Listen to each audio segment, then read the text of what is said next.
એ સ્ત્રી છે. એનું ના ક્યારે પૂરું પિયર હોય છે કે ના પૂરું સાસરિયું હોય છે. અને એટલે જ બધા સંબંધ એના છોડવાથી શરૂ થાય છે. દીકરી બનીને એક ઘર છોડ્યું તો પત્ની બનીને બીજું ઘર સ્વીકાર્યું, નામ બદલ્યું, સરનામું બદલ્યું, ત્યાં સુધી કે એણે પોતાના તહેવારો પણ બદલી નાખ્યા. એ બધા સંબંધ નિભાવે છે, પણ એનું મૌન હંમેશા સવાલ બની જાય છે.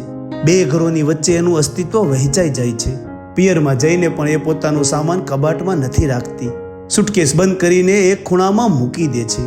પોતાના સપનાઓને સમજદારી કહીને ધીરે ધીરે પાછળ છોડી દે છે. આ સ્ત્રી ક્યારે માત્ર એક રૂપમાં નથી હોતી. ક્યારે દીકરી, ક્યારે બહેન, ક્યારે પત્ની, ક્યારે વહુ, અને અંતે મા બનીને પોતાનું આખું જીવન અર્પણ કરી દે છે. અને જ્યારે એ થાકી જાય છે ત્યારે કોઈ ફરિયાદ નથી કરતી, બસ મૌન જ રહે છે. કેમ કે સાહેબ, એ સ્ત્રી છે.